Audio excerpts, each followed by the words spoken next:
Well, hello everyone. We are excited to see you, especially those that come to the VOD later. Uh, we've got a special guest today, and we're going to be playing through as much as we can, at least, of A Fox's Life 2. Now, the reason we're doing this now is Minecraft 1.21.11 just dropped, and it turns out that Mojang still really likes to break everything in every single update. So that's what's going on. We want to make sure the map is working. We spent 3 years making it. We don't want it to be broken after one update. And we want to get it back on Realms for everyone to enjoy. So as we will play through it, testing things, there will be spoilers, so I'm going to throw that out there.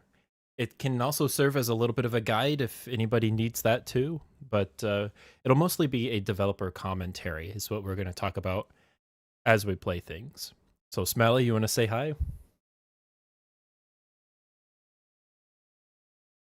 And hopefully that audio came through and is working properly. We will find out later. All right. So we'll go ahead and right click through the menus. UI settings is all good for me. Music's coming through. That's good.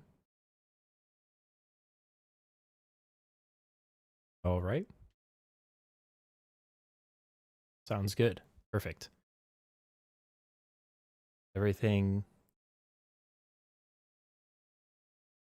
It's, if anything, it's almost a hair loud.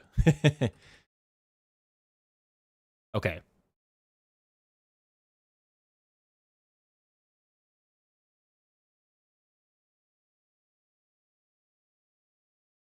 So let's go ahead and look at the mini games just real quick.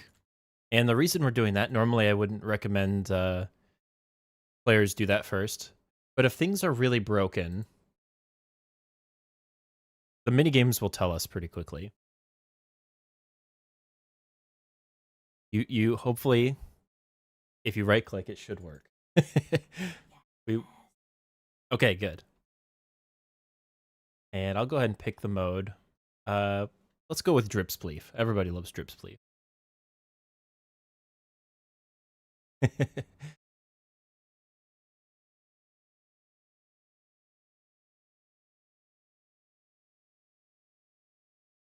So everything looks like it's working.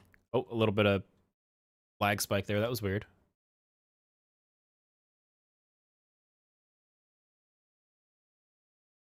Okay, yeah, I think we're good. I will turn down the music a little bit.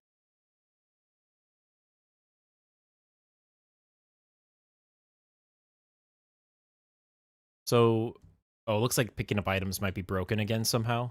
That's annoying. Uh, See if you can pick up a snowball.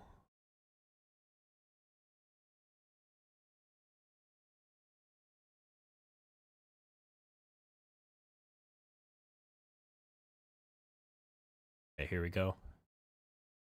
Oh, no. Okay. I'm gonna let you keep running, and we'll watch you. I'm gonna turn down the music.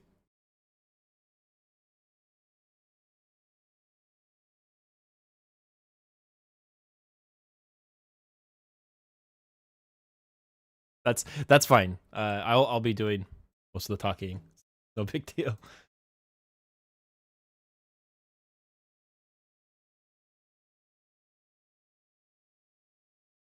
Okay. It looks like it's a little broken, so I'm gonna see if I can fix it. I'll be spectating you, so all of the pressure of everybody watching will be on you for the next little bit.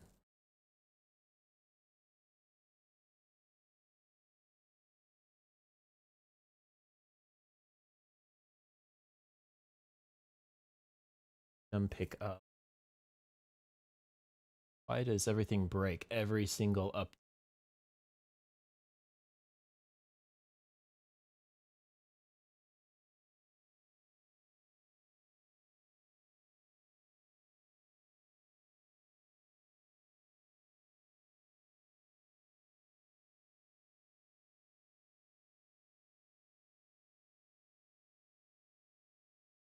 And I'm just gonna be getting...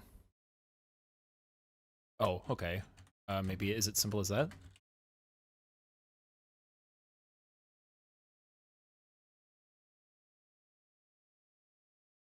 Why is that not a block into? Oh, it's because it's okay. Okay, see if you could pick up a snowball now.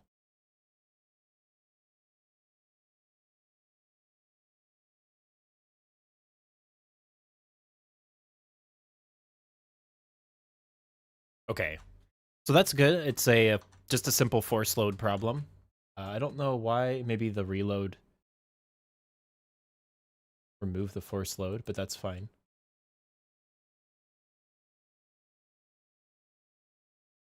Let me re-add that to the world.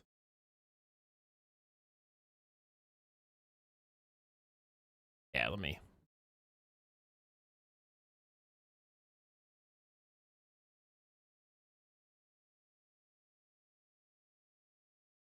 Okay. So I do have to add in the force load chunks. It does happen already, so that's fine. Maybe at the end of the restart, I just need to remember to reload, which is fine. So yeah, if you want to go ahead and, you know, just lose.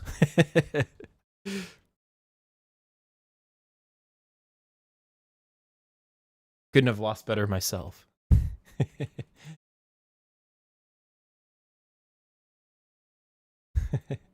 Okay, we'll try bite fight as well. And this should be a little bit more of a test.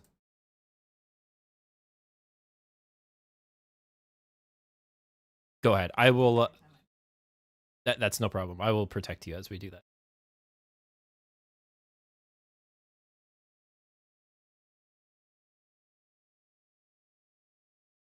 So I'll talk a little bit about the development of these mini games.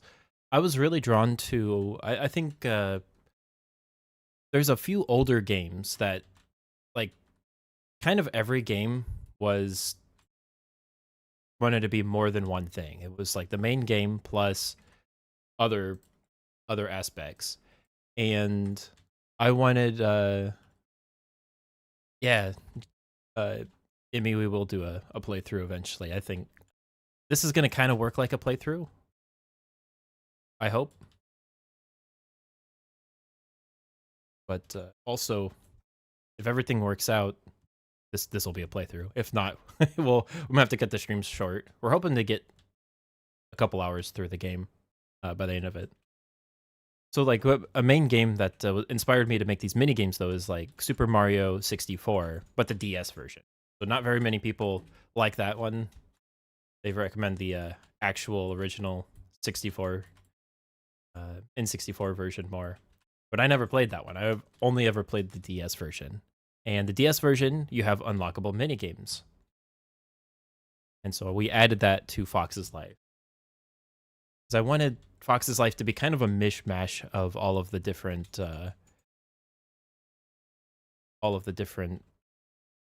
kind of platformers, early to mid 2000s platformer. So there's some like Ty the Tasmanian Tiger influence in there, and other games.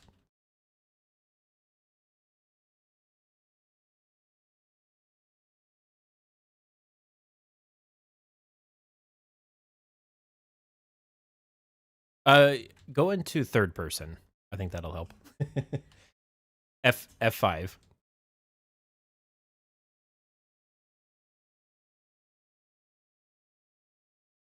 Okay.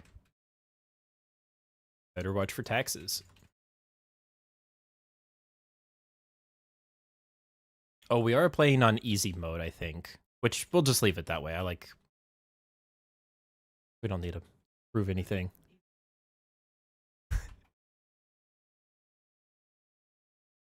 Okay, so that worked.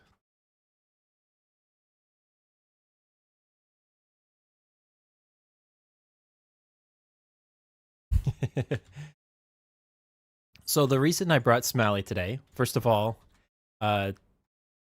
she may or may not happen to be my wife. But also I gotta protect her now. She was one of the first like major playtesters for the game, and that's when we first started dating. It was kind of a fun thing that I got fresh eyes on the whole map, and her feedback made the map a lot better.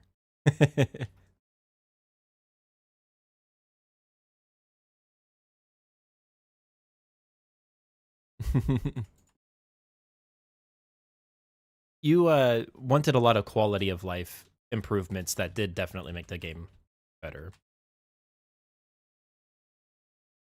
Okay, this seems to be working pretty well. I'm gonna buy a potion real quick. Yeah. It, just go ahead and die. We'll call it here for the minigame. We want to get into the meat of the game mode. All right.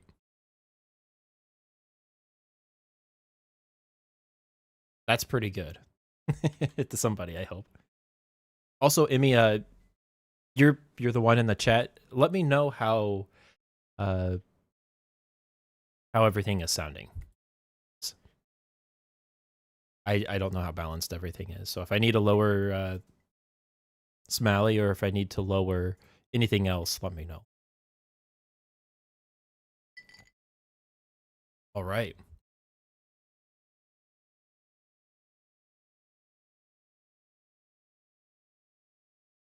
Ah, clever. You're my producer too today. It's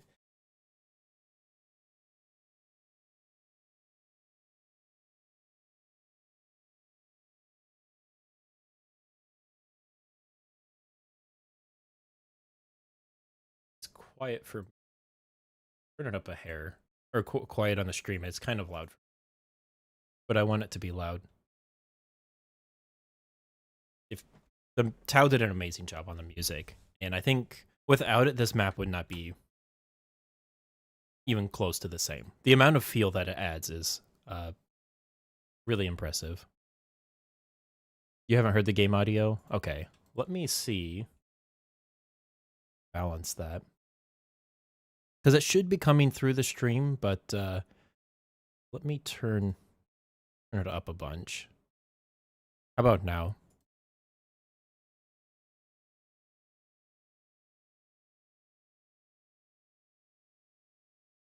All right. And so we'll kind of play around with that as we go.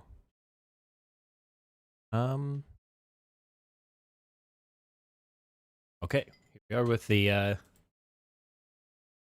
intro. I'm gonna go ahead and boost this back to normal.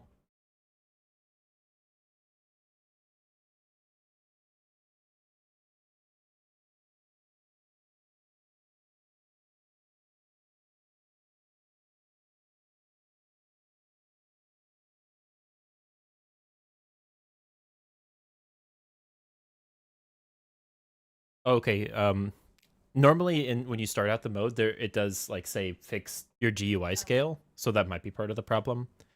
I wish there was an adaptive GUI scale. That should be a thing that we could implement.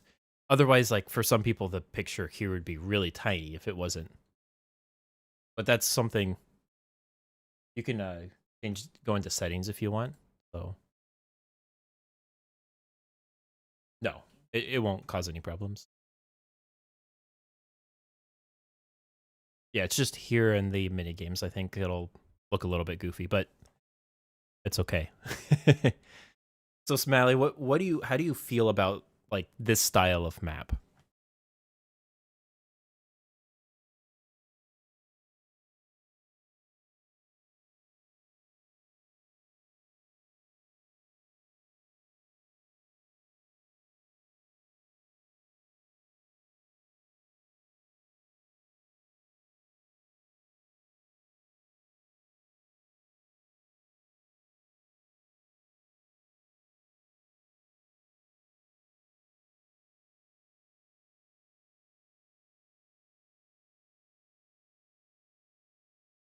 That was the goal. So here's the starting area. We'll let the music kick in after a little bit. We should be able... Okay, emeralds can be collected. And we're going to do a little bit of like speedrun stuff. Go ahead and interact with King Fox. It's a little confusing because you play as this fox that you're talking to, but that's not clear always. I don't know. It's a hard thing to make fully sense.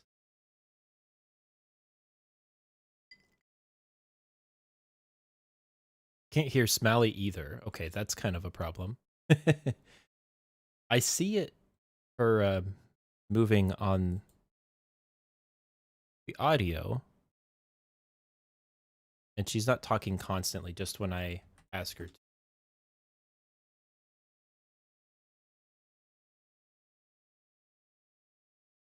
Go ahead and talk a little bit, Smaley. Let me see if I can figure this out.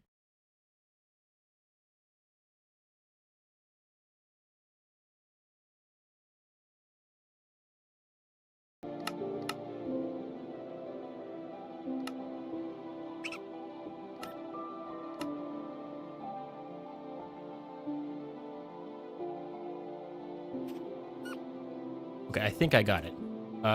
Okay. Amy can hear the music. It actually is pretty loud, which is good because I don't want it to be that loud. What about me? Can you hear me? Yes. Well, we'll see.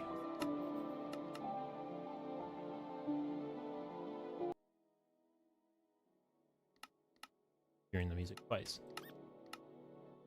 It was really loud. Okay. Sorry, everyone. That took a little bit of time, but looks like we're back. And Smaley and I... Let's go ahead and refresh a couple of those questions. Smaley, say hi. Hello, everybody. I am Smaley. Oh, okay. Let me turn you back down to where it was. I had it balanced, and then I thought it was too quiet. What about now, Emmy?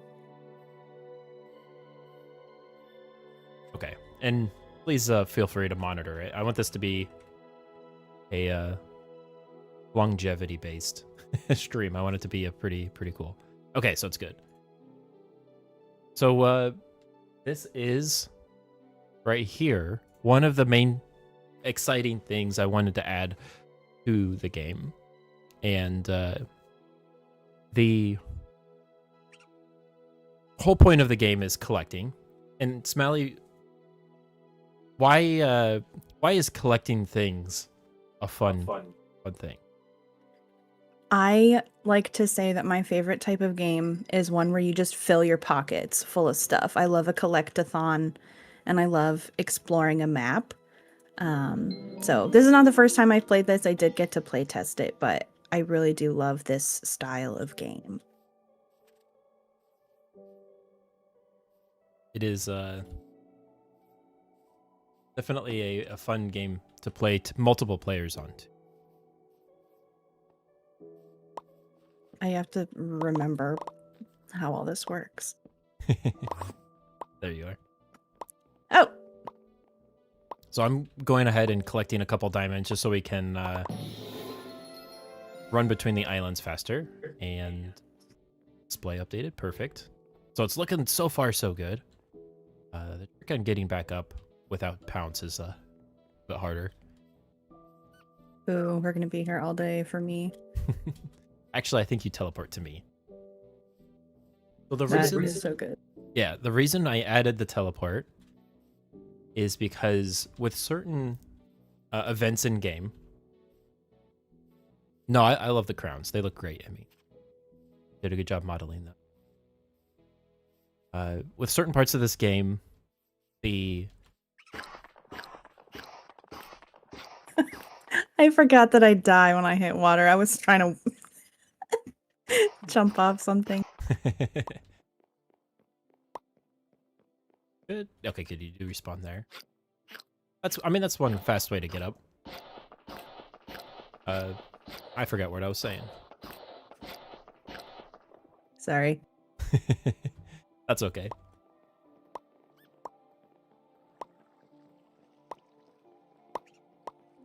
So yeah, a key part of this game is really that collectathon style. And I didn't want anything to be crazy hard, but I did want some things to be a challenge, to be rewarding. And tried to stick with the vanilla style. That with the crown, they definitely, I think, fit in. And they also match the icon of the game. Now, originally, they were Jeb, Tiny Yeb, and Tiny Agnes were the characters. And apparently, they don't like that when you use those characters, which is understandable. But, so we had to remove those. Now, there are 64 of those crowns, 4 in each, which is, anybody that actually finds them, I have a lot of respect for. It's just one of those, hey, you like the map so much, you want to come back to it, but you don't feel like actually playing all the challenges again. Just a nice little cherry on the top at the end of the game. So the reason we added the teleport thing, I was saying, there's some events, especially talking with NPCs, that can kind of cause problems if one player's at the beginning of the... Oh, sorry. At the beginning of a parkour, and one is at the end, and that can really lead into issues. Are you collecting shulkers? What are you doing? Not anymore. I just collected all 7. So that looks like that works. That's good. And I got pounce, so that works. That is nice, actually, because we can skip the jump up here.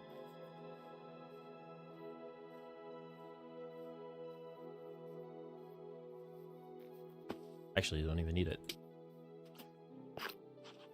There we go. I'll teleport you. So whenever you interact with an NPC, you teleport.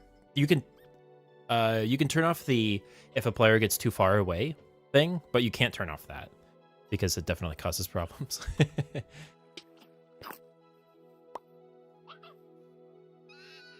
And we'll do the next opening sequence.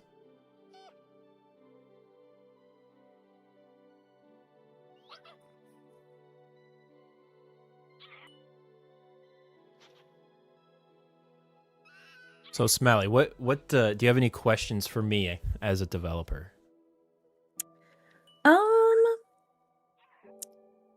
So I never played the first one, but I have watched a couple of playthroughs on YouTube.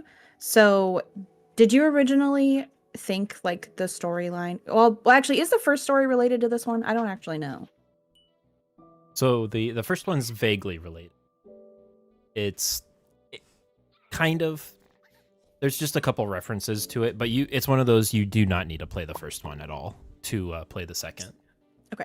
So did you finish the first one and were you immediately is like, yes, I have an idea for a second one, or like how did this come about?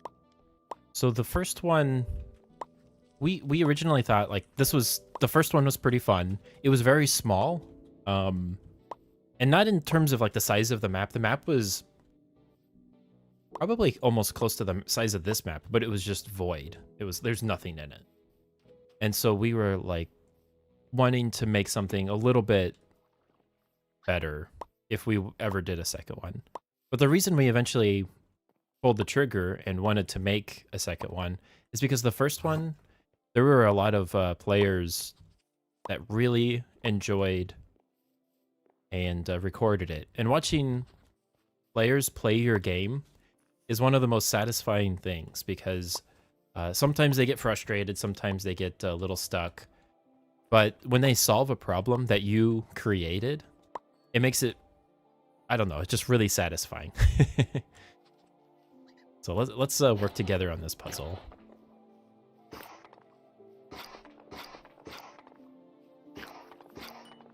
The trick on this one is we have to move the gold all the way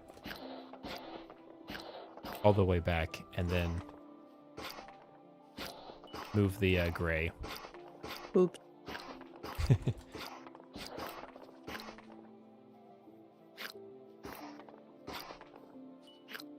Oop.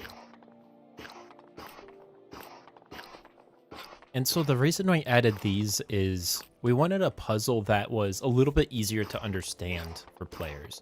We could do redstone.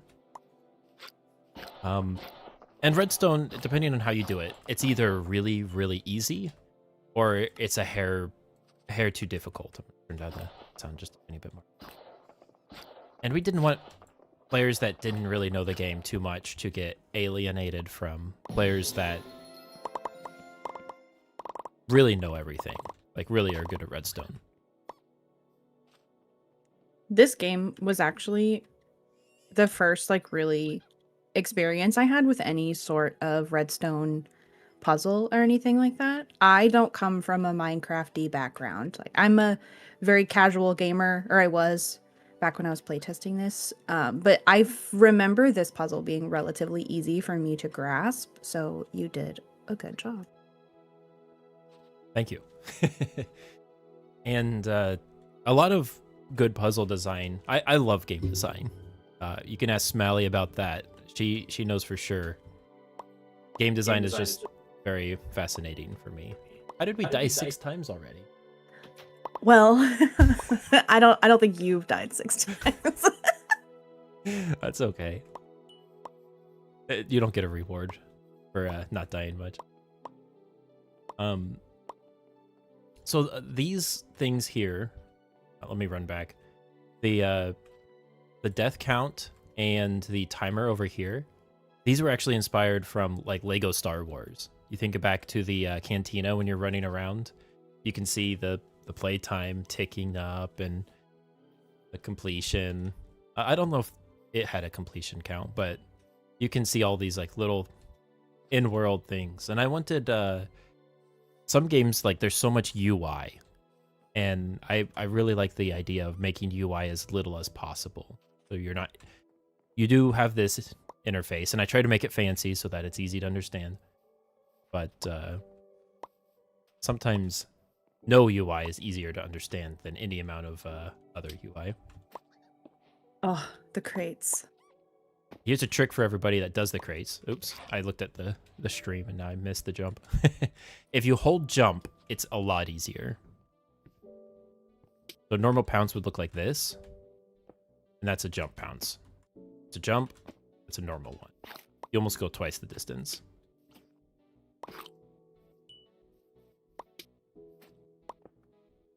I'm gonna try it. I need to remember how pounce works. It's a little bit of a tricky mechanic. Oh, you get the what is it? The third jump? I skipped the middle one.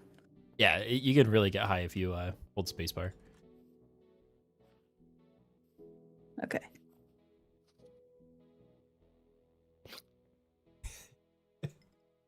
Shh, I don't want to talk about that. I'm using push to talk because Lego Bro and I are in the same room and our mics kind of pick each other up, and I'm trying to figure out how to push like a lot of buttons at once. it's confusing me. It's a challenge. That's for sure. I'll do most of the parkour. Thank you. I'm not very good at parkour just on a normal day. This, I will say, this adventure map did make me better at it though, because you have to do kind of a lot of it, and it makes you learn fast. I think I could do the Hill Village parkour. That might be a little bit easier for me. Oh, really? I feel like without pounce level 5 or 3, it's one of the harder ones. Isn't there? I'm getting ahead of myself. Never mind. we will run to it and look. Okay, red shulkers. Oh, we got to talk to the first delegate. And so the design of the delegates is the same as everything else. They're just a collectible when it comes down to it. But they're a little bit more interesting because they talk to them and try to make each one a different personality. I don't know how well that comes across, but writing dialogue is a definitely something you want to do trickling and instead of all at once. If you do it all at once, then it's just as a chore. If you take your time with it, you can kind of develop silly ideas in your head a little bit more. So how did you come up with all of these different areas? We're just at the beginning, but like you said, this is a pretty expansive map that's pretty full of stuff. So, like, how did it evolve into all of this? How did you come up with all of it? I think a lot of that comes down to Minecraft biomes. We wanted relatively every biome to show up. We wanted to show things as this is the snowy area. This is like the basic plains area. This is a forest. And we kind of took them, made them fancier. The builders did an amazing job in this map. They're really pretty cool. And so once they got building, the original map was not, it was laid out a little bit different. It'd be a lot simpler. You want to play Foxfall? Unlock the... Sure. This is the one. Did I ever beat this one? I don't remember if I did. I think you got the perfect on this one, right? If you did. Actually, I think you're right. Okay.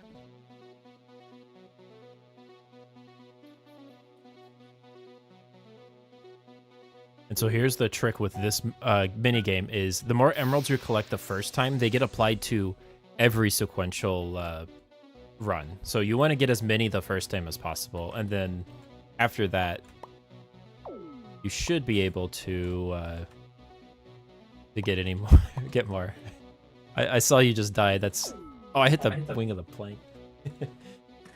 Okay, we're both rusty. That makes me A little that bit. makes me feel a little better.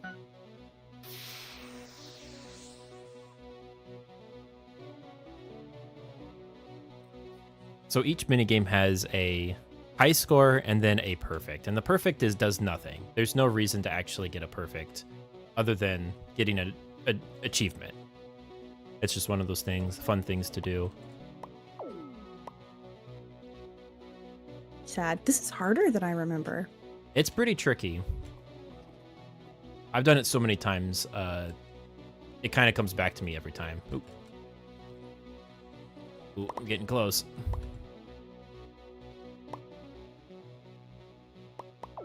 Okay, I got it. I got all the way down to the bottom. Second try. Oh no, are you making me do it again? Last run. But going back to the different areas, I think part of it was we designed it. We picked an area and we picked a mob and we said which mob would fit in this area. Oh, I think you pushed me. Ha ha ha ha. And so some areas make a little bit more sense. You've got the wolves and the taiga. That's advanced. You've got llamas in kind of a plains birch forest. I think in general they kind of work together, and we, as builders, we kind of just slice the map however we felt like. Actually, let's go through the nether.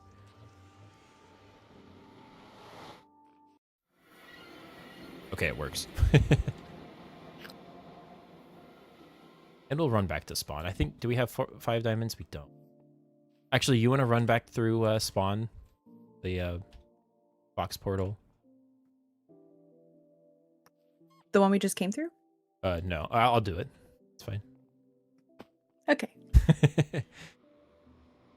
You will teleport to me in a second anyways, probably. Oh, maybe not.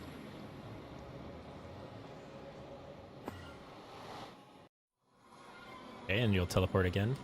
So the first player does kind of set the pace of how everyone plays.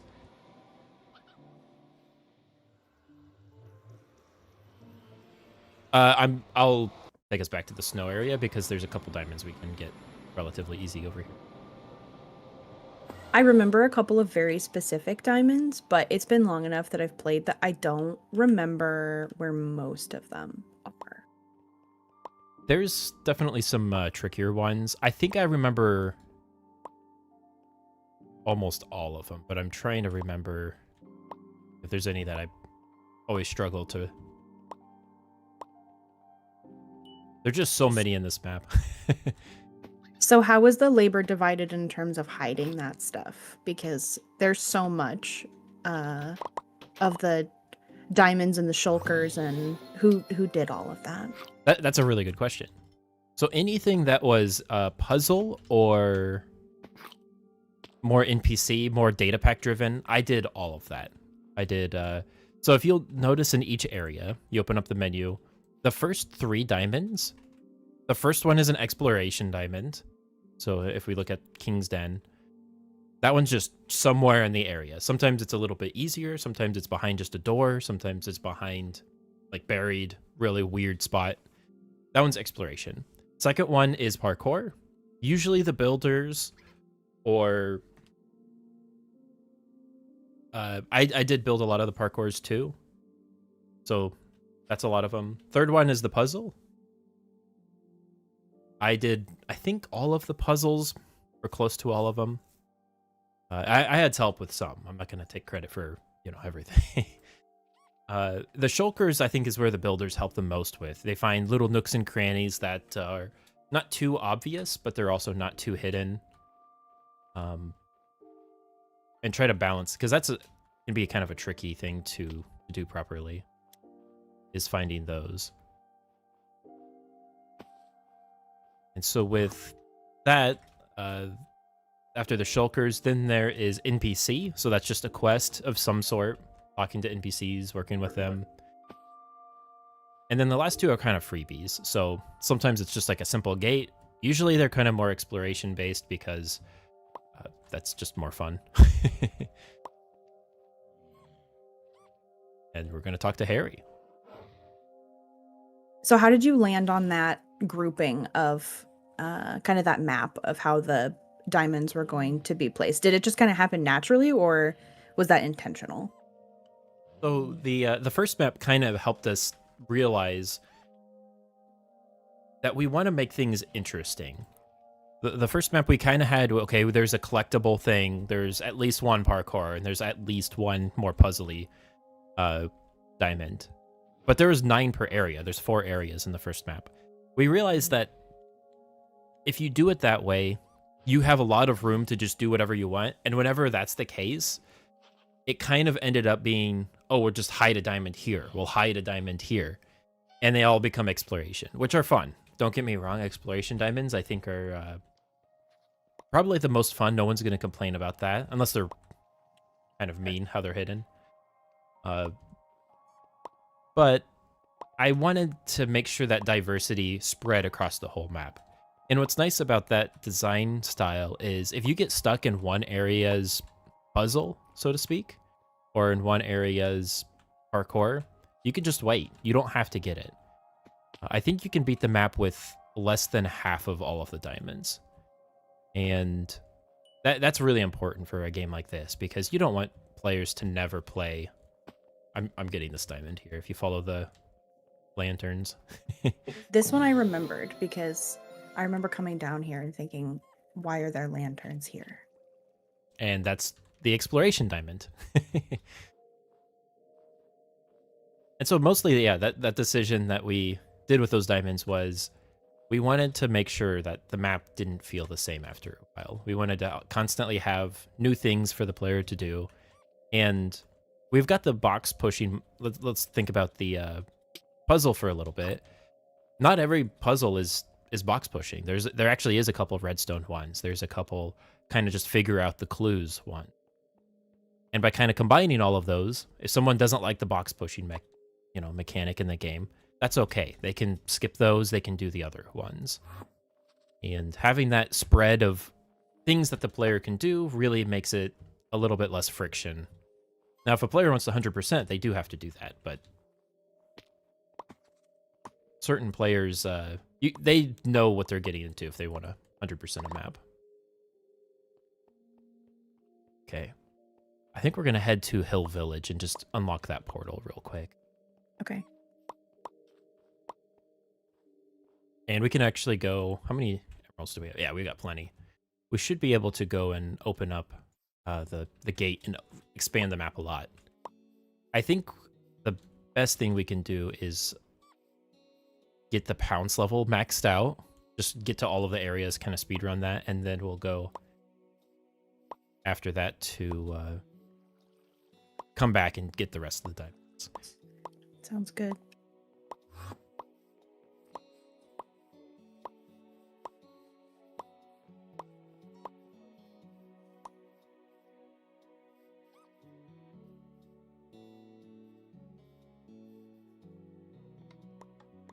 Go ahead and get this one. So Smaley, as a player in this this Fox's Life world, I realized I started asking a question before I had a good question to add. That's okay. Man, I am blanking on what I was gonna say. As you playtested, is there any area that you're like kind of dreading to go back to? I wouldn't say dreading, because as this was kind of my first foray into Minecraft as a whole, really, on my PC at least. We had it growing up on my Xbox, and I played it a little bit, but that was a very early iteration of the game. I don't even think chickens were in it. I don't know. So this, I started playing a lot more with you after I playtested this map. I can't talk and walk at the same time. I keep losing you. That's okay. You'll teleport. So I wouldn't say dreading, but there are definitely areas in this map that are more for more skills, for more skilled players. That's what I meant. So maybe not a specific area, but I'm pretty horrid at the parkour. But as a whole, I think I liked all of the areas, especially since I got kind of a back behind the scenes tour, because I was with you for the release, and for most of this was built by the time that we got married, but it was cool to kind of see all the back end stuff.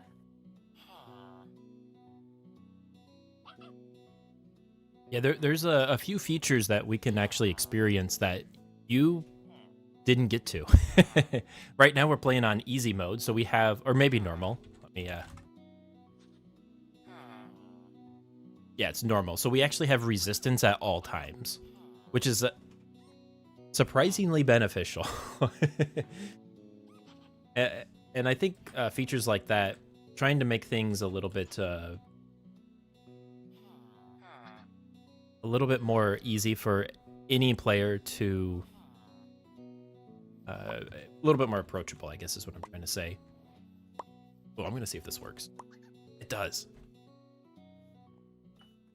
Do we both need to sleep? Technically we can actually, but you have to go find a different bed. I'll just talk to this guy. Oh, I got teleported.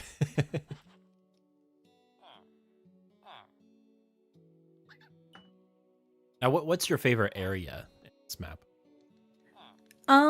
Visually? Oh, okay, that's a good question. Visually or otherwise, like gameplay versus visuals? So visually, the Panda Sanctuary, I think, is my favorite area. The builders did such a good job. It's so detailed, and there's a lot to look at. In terms of like actually playing it, I struggled with it at first, but what's the area with the enemy dogs? Oh, or the wolves, sorry. The Wolf's Den? No. Yeah, I really liked the Wolf's Den. Like, once I actually figured out. I think it's just Wolf Kingdom. Once I actually figured out how that works, I think that was my favorite area to like actually play. I think that area's definitely changed a bit. Where did you go? Oh, there you are. Oh, you got the TNT. Perfect. Yes. Okay, I'm gonna get this diamond just real quick. See if. Don't die. Oh, you died. Hopefully you didn't spawn too far away. I'm just in the snowy mountains. It's cool. You'll teleport. And that's why I added the teleport feature, is so when something like that happens, the YouTubers or whoever that play it won't have to cut out 10 minutes of them walking back. Oh.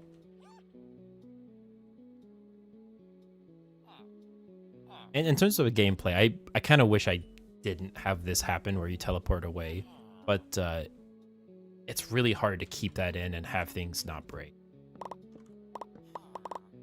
Oh, here's a feature. Here's a little behind the scenes for everybody. Villagers, when you walk into them, you can't, because you can trade with them normally, right? And you can delete the trades of a villager. That's something you can do with commands and data packs. But like that just didn't work forever. They eventually regrew their trades. So I was like, I'm giving up. This keeps being a problem. I'm just going to get rid of it and put barriers there. Scarecrow throat. That's it. We already have 5 of the shulkers in this area. It's cool. I spent so long looking for the shulkers, and I don't remember where most of them are. I do know there's one up here. Buy some more. I got that one. Okay. Sorry. That's okay. Let's go ahead and run to the wolf's den, or the king's den, and then cross the bridge to get into the wolf's den.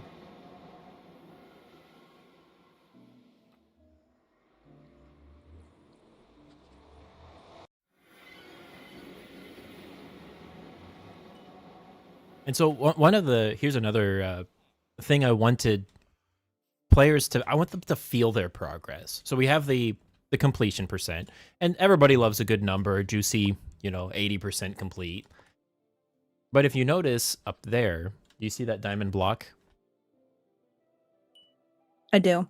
So the more diamonds you collect, see we have 8, we have roughly, I don't know, 1% of the map or whatever, or 10%.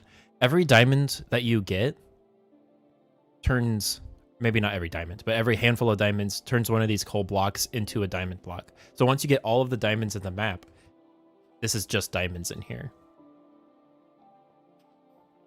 I love stuff like that. And another thing over here in this building, I hate purposeless buildings in games. And of course that makes sense. Like you can't have everything just packed full of stuff. And there's a few buildings in this, so you just ran out of stuff to put in things. But if you look in here, especially right here, this shulker is in here. The rest of these are placeholders for shulkers you haven't finished collecting. So every time you get 7, one of these becomes a shulker. And then here's our map. We are in that green dot there. All right, so let's go ahead and go to the Wolf Kingdom. We're almost at 10% completion already. That's so exciting. This, spoilers, guys, once you get across the bridge, the game gets cool. There's a lot of cool stuff over the bridge. It's a little bit of a what is that? Kind of a skill gate. If you can't get past the bridge, like you don't need to be past the bridge. Like there's a lot more advanced challenges, a lot more complicated puzzles. If you can't get at least 5 diamonds in this first area, it's okay. Like you need to get those first. And trying to gate players the right amount is that's a skill. I don't know if this is perfect. I think maybe 3 could have even been better. But I know it definitely helps players figure out where to go. They understand the map a lot more after this. The music guy, Tao, did not like the sound being spammed, and I didn't have a good way to fix that. Like, I either play it every tick, or I just... And I'm not saying I couldn't have fixed it. Like, that's a pretty easy problem, but the way I set up the teleports, it would have been a little annoying. I think let's go ahead and get the vine diamond. Ooh, okay. That one I can do.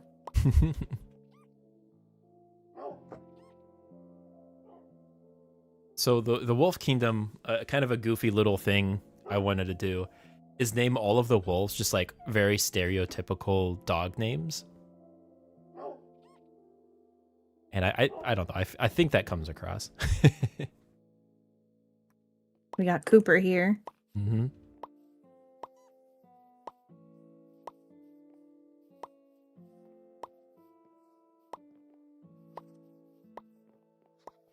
Oh, here we go. One. Does this count? No, it doesn't.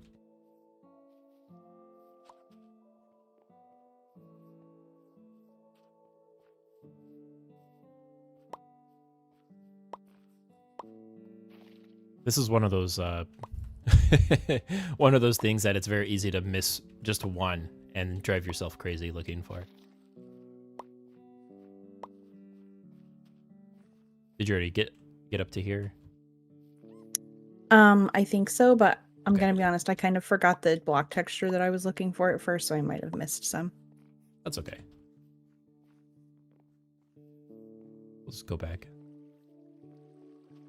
Oh, there's one. You should be able to just hold right click and just pan around. These grapes are so cute.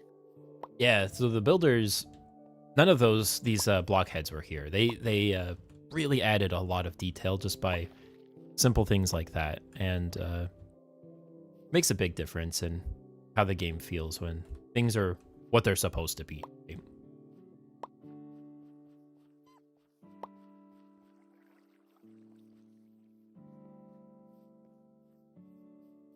I think I'm gonna go try to talk to him. I'm gonna stay here just in case. Oh, you get teleported. I think that's I guess I'm coming with you. fail condition.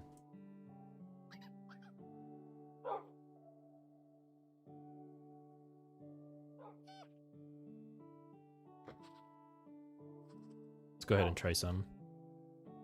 Yeah, so he just kind of talks about nothing if you if you don't. So does that mean we're missing one? Yeah. Okay. I know I can pounce up there.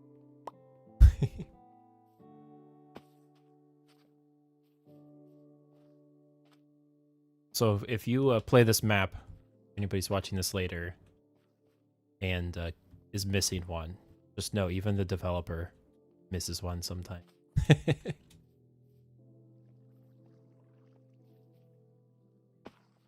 Oh, I think I found it. Did I find two? Found two, okay. The Fox engine from the first map actually changed quite a bit. Originally, you immediately got Pounce level 3. And I wanted players to understand how Pounce worked first before they got Pounce level 5. And I think that was I mean, everybody loves collecting more things, right? So I think that ended up being an okay decision.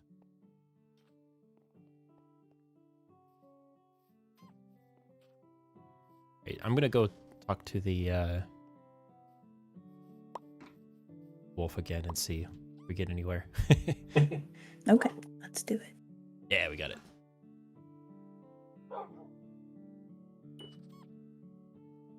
Are you so proud of us, Emmy? We are master gardeners.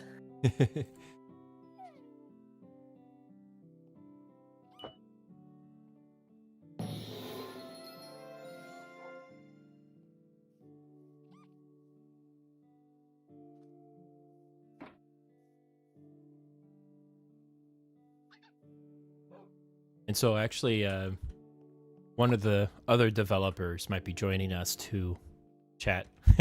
We'll see if it ends up working, but if so, that would be awesome.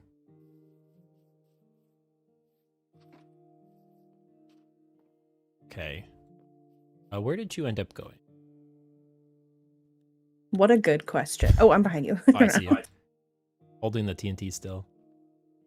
So this right here, this is kind of a funny gimmick that I added for players. They can just run across here and Ravagers will spawn. There is a speed run of this map where I think they get Pounce level 2 and are able to get into the mansion.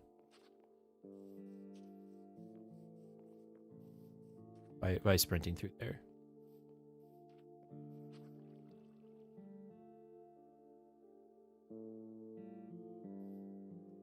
I'm gonna lose all of our emeralds really quick doing this parkour. Make sure you set your spawn. Yeah, so the wolf variants were nice. That's kind of one of the nice things about taking so long to create a map is you get so many new features as you're developing. Oh, nice. Nice. Almost there. Oh. Oh, so close. Okay, let me try.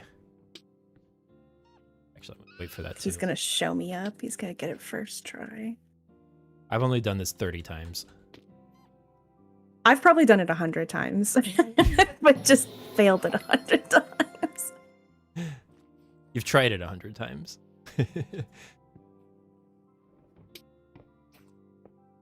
So, like, for example, the item displays were not part of the map originally. And so when the boxes respawn, that's them fading into existence, as we see there. That was a nice feature that we got as we were developing the map. We got, I think the torch flower wasn't even in the game when we started. But maybe it was. As we get to Panda Sanctuary, I'll show you another thing that we built, and then we could have changed, but we just decided not to because it was a little too late. I'm going to run to the nether just to unlock it real quick.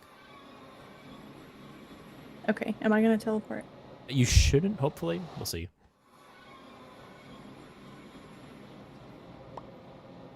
I think you're good. So this, I think, is the hardest delegate to get because you have to...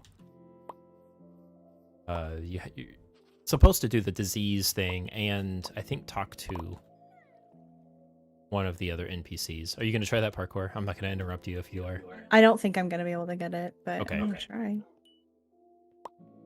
going to get the diamond behind the king.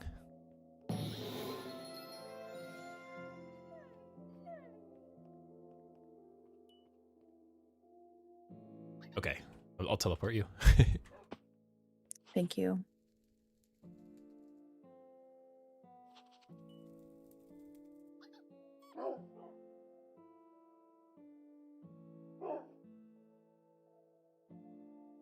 Not a wolf civil war. That ruins your day every time.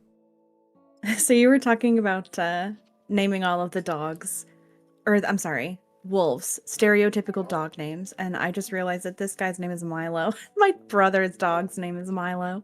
Mm-hmm. I had to.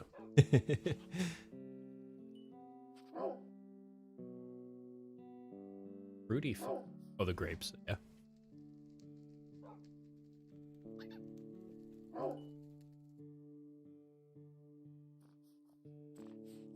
Okay, so we do have to get the diamond with the wolf boss. Isn't there one in this room behind the... I got it already. But yes, you're right. Okay, I remembered that one. Yeah. Wait, is this new? Did you add this because of me? Partially. So there, Okay.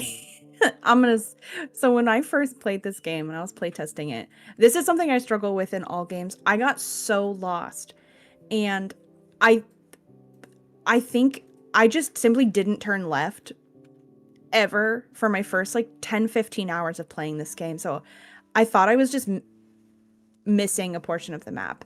So now there's street signs, which is really, really nice.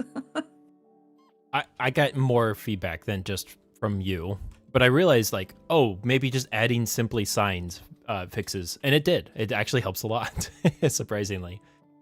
They're throughout the whole map. We actually passed some of them. It's funny that you just saw the ones here because this is the area we walked in circles in for a long time. But I did have to play a game of hot cold with her as she was looking for the sweetberry bush that's right there. And it's tricky. It's even harder now because there's rose bushes everywhere. But at nighttime, these glow like and light this up. And I think that's kind of the trick for it. So now we have Pounce level 2.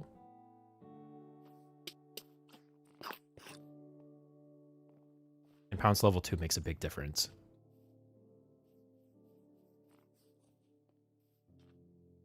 All right. Do you want to fight the wolf boss or do you want to wait?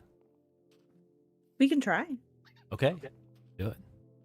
I think, yeah, there is a spawn point right here. And you can open that if you want. I can blow this up real quick. Mm-hmm. Hopefully that worked.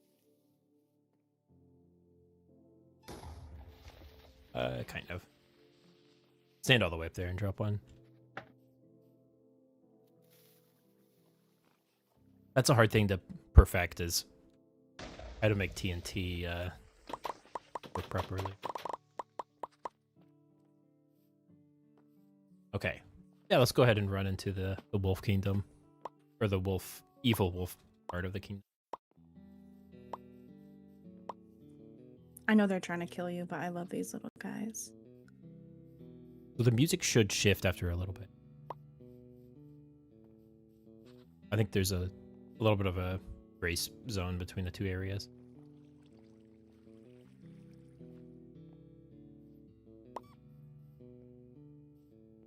This should be significantly easier, though, with the resistance, I hope. Man, you booked it in here, didn't you? Oh. Bit of a lag spike there, I don't know. I can see all of them. They're in the pit now.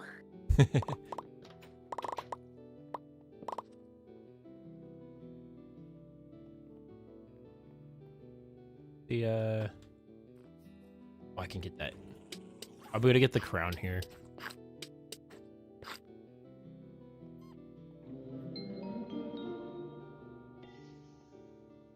There we go.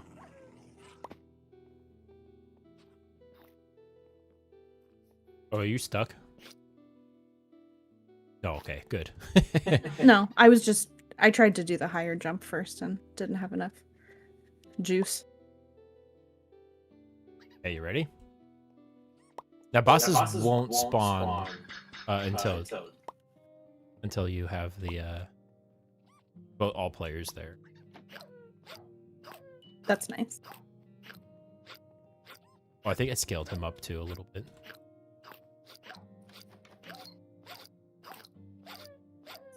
What's he doing? I don't know. He just took a long time to do nothing. Oh, that hurts.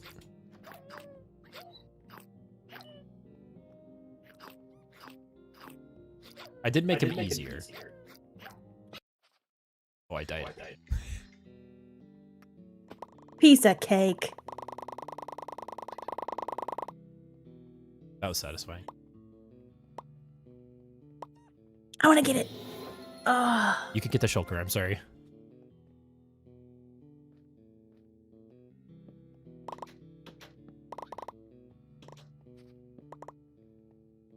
Okay, nice.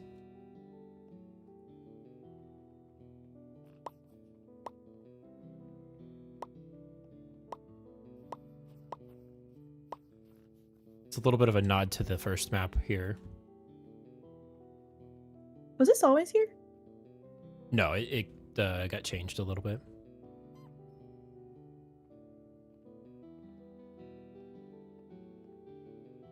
So yeah, a lot of the feedback for this map was just quality of life and then making the game easier, which is funny because you don't expect that always for a game like this. to for things to like that being the problem. Now there were a lot of bugs too, like functionality bugs, but the main feedback definitely just simple stuff. Add road signs so that people know where they're going. Add this, add that. So we'll fall down. There's even a sign there. We'll get the NPC here, and I think we'll just leave. I don't think there's much worth doing. Oh, you don't want to do the trivia? Oh, we could do the trivia.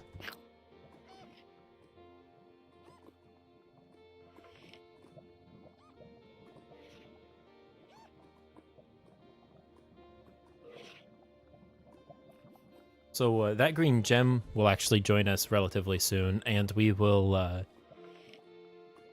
not in-game, but just on the Discord call, and we'll get to talk a little bit about some of the development of the game, which I think will be kind of a nice extra addition. All right. So, Gem, we'll see if we can add you to the call. Hopefully it works.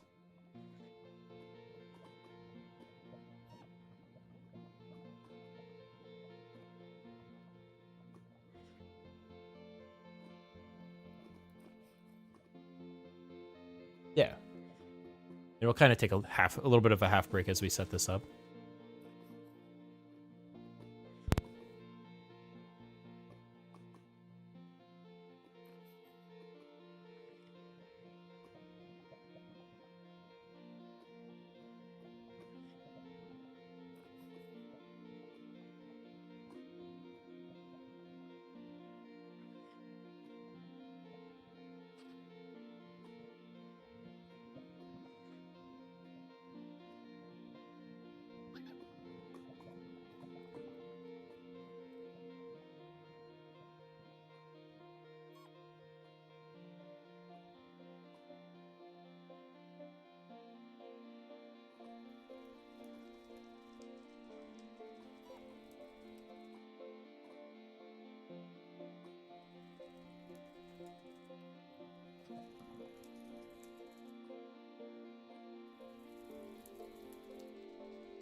Okay. So yeah, we're almost set up. And let me go ahead and join.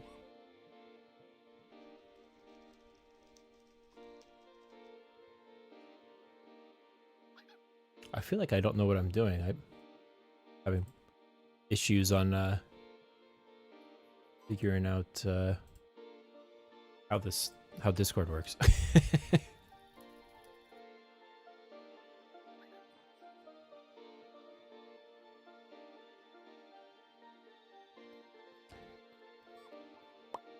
Hello, Jem. Can you hear me?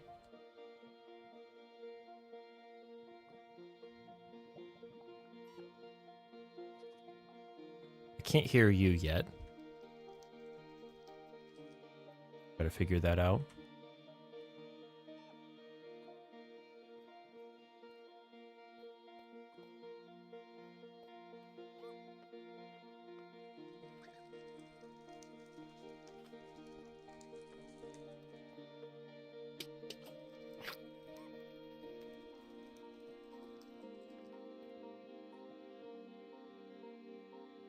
I lit myself on fire.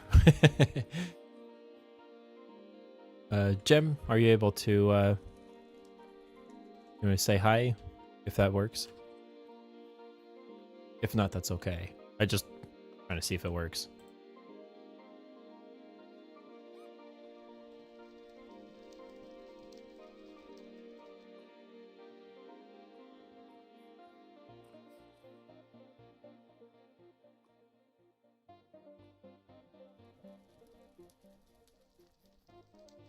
All right, now can you hear me? Yes, I can. Okay, so Windows decided to reset my sound again. Of course. So I had to fix that in Discord. Days without a Windows issue goes back to 0. It was already 0. Yeah. All right, Jem. So what did you do for Fox's Life? What did you work on? Oh man, there's quite a bit because I mean we worked on this on and off for uh, a few years. So the main areas that I worked on was the one you're in right now, Sun Hater City.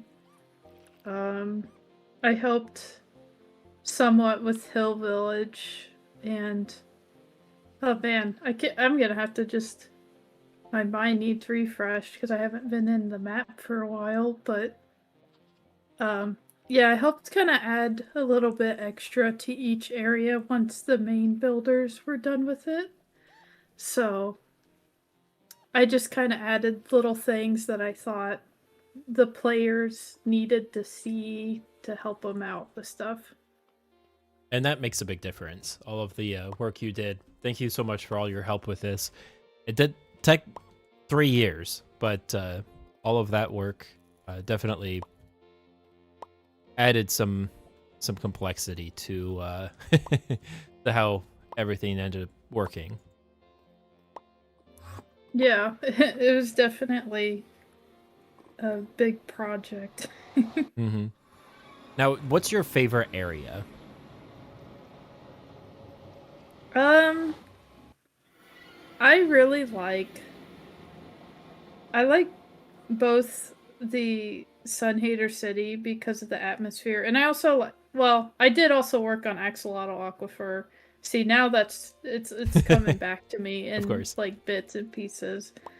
I like those cave areas because I mean, I guess I just know how much time it took to build them, but Panda Sanctuary is super cool.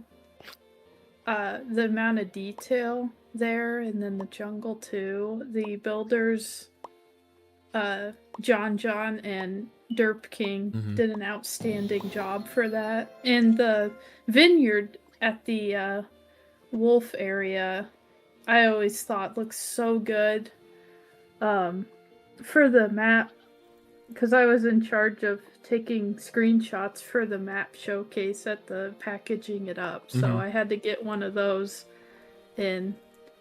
And I guess another thing I worked on was the music videos for Tao. I Yes. didn't make the music, but I put together the um videos, and he just gave me the music and then a location for me to teleport, and then that was when Flashback had just released. I think there was like a month. It was like right in its infancy. And so I that mod is awesome, and it made those videos like really come out. So that was cool. Yes. And you also worked on the trailer too, right? Oh yeah, how could I forget the trailer? See, I need to keep working on uh as you play more of the map, I'm gonna like keep remembering stuff. Mm-hmm. It's definitely, there's a lot to this map, and you don't realize playing it how big it is until you finished it.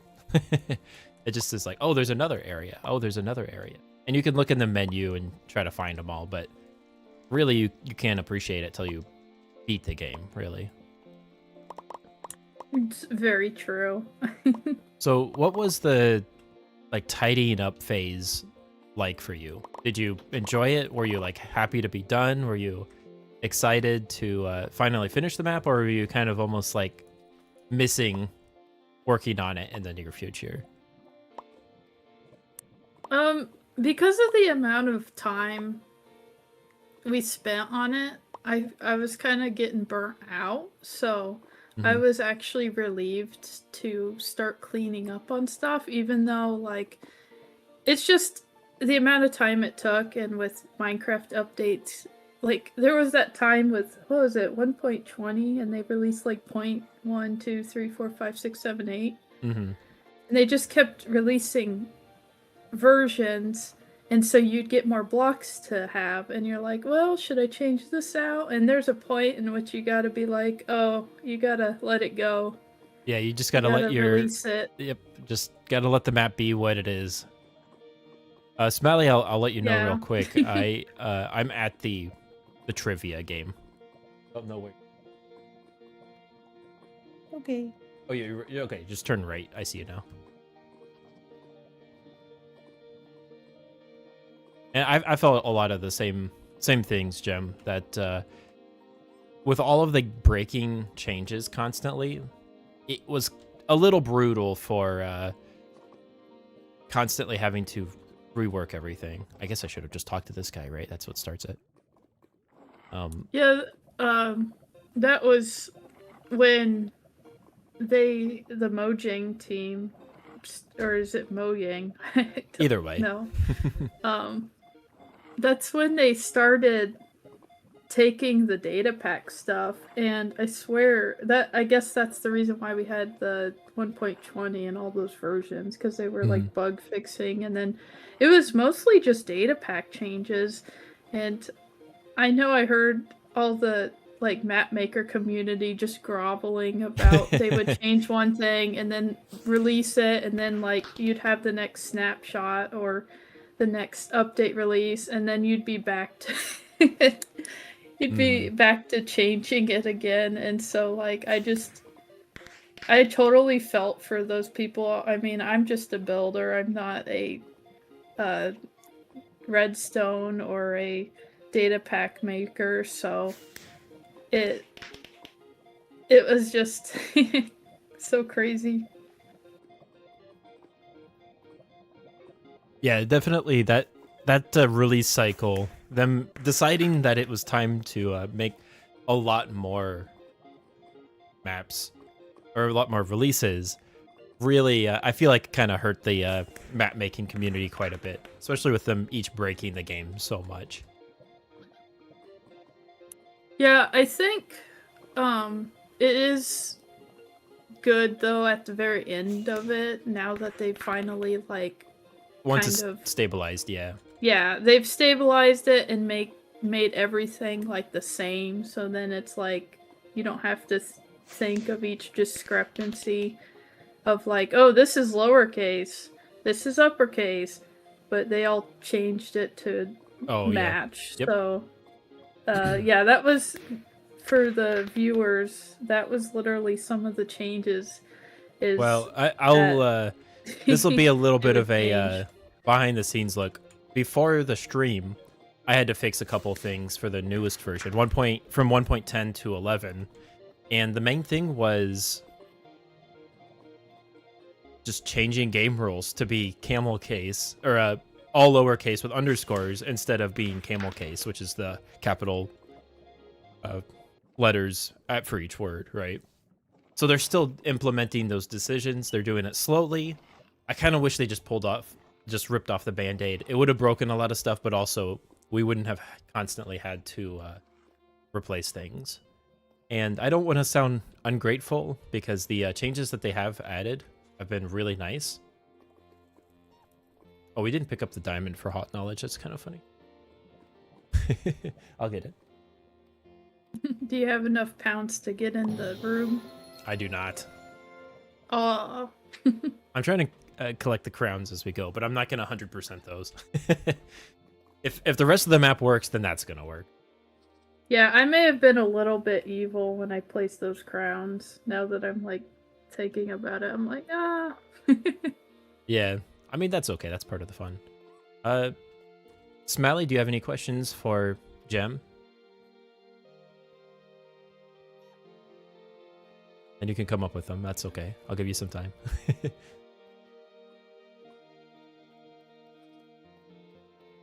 All right. I don't think I hear Smaley, unless she's still thinking. No, I'm brain fart, brain dead. Sorry. Okay. No, that's all right. I just am I'll- worried because Discord was messing with my settings, so I wanted to No, make sure it was working. I'll come up with something. Sorry. That's okay. Oh, Jem, do you have any questions for Smaley for testing?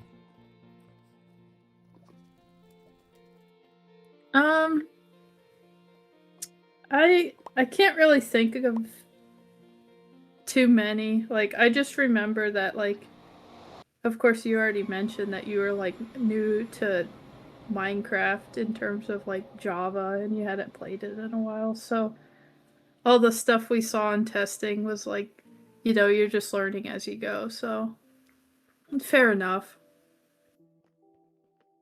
Mm-hmm. Yeah. And that was a fun experience. Like it was, I feel like this map is pretty beginner friendly, especially with the changes that you've made.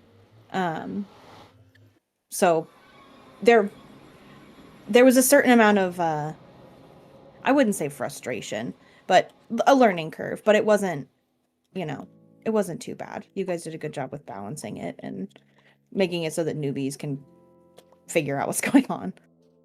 Mm-hmm.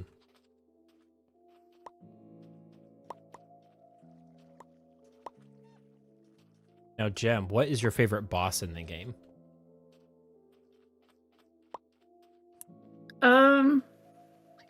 Okay, I'm trying to remember. Smaley, you think too, if you remember your bosses. You can you answer got that too Wolf after. King, you got the Illager, Mhm. the Golem guy too. Don't forget the golem. Yeah, I almost forgot. And then you have him, the but- husk as well. I was just gonna say yeah, the my husk. immediate answer is the husk. Like he was really difficult for me at first, but I think that's such a cool boss. And I kind of forgot what's that area called? Huskland, I think. Oh, that's so convenient. I really like that area too. Like that big castle is really cool. Yeah, that was hopefully we'll get to see it. a unique mechanic, using like the minions to heal the husk. In terms of like, well, the music kind of just sweetened the deal for me, at least for the final boss, and the mechanics. Like that is so hard to beat him. Like I've only done it like twice. Mm-hmm. And the TNT when it explodes is so satisfying every single time. Yeah.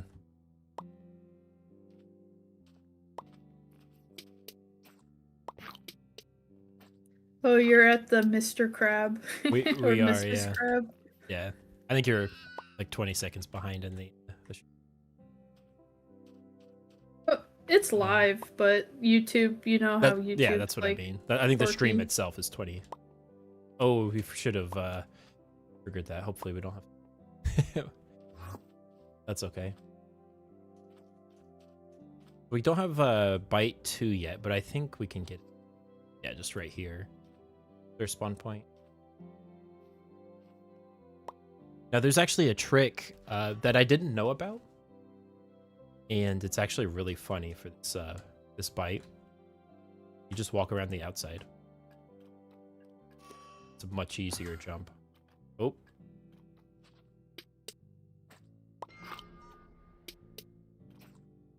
It's not a good place to teleport.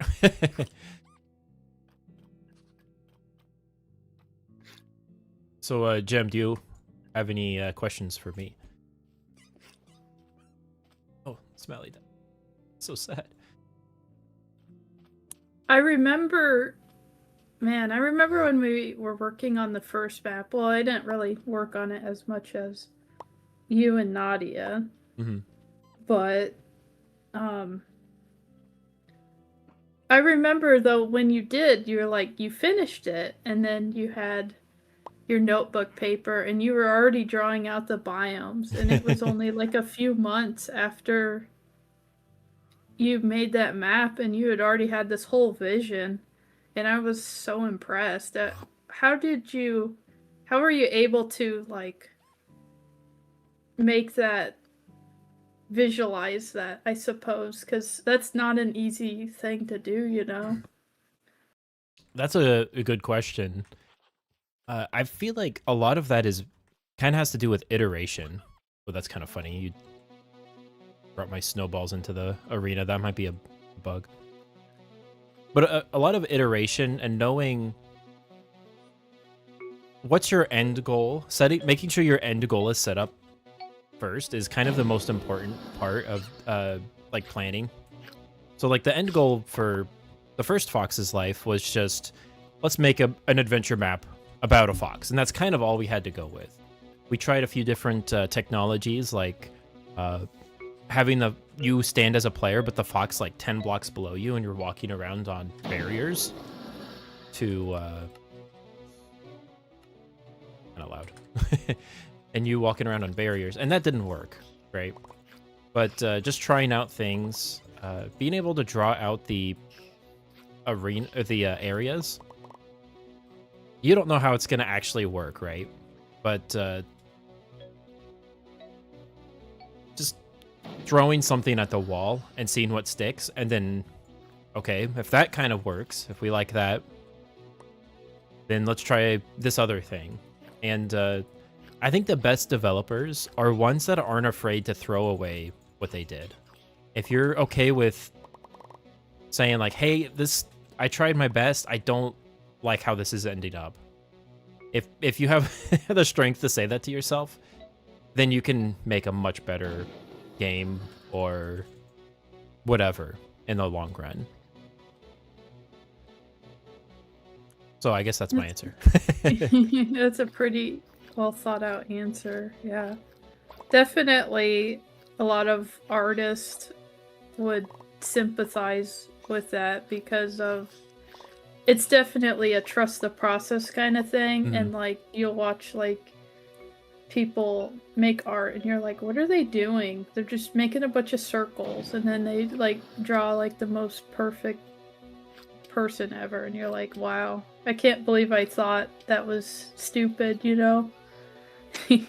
Yeah, that's definitely a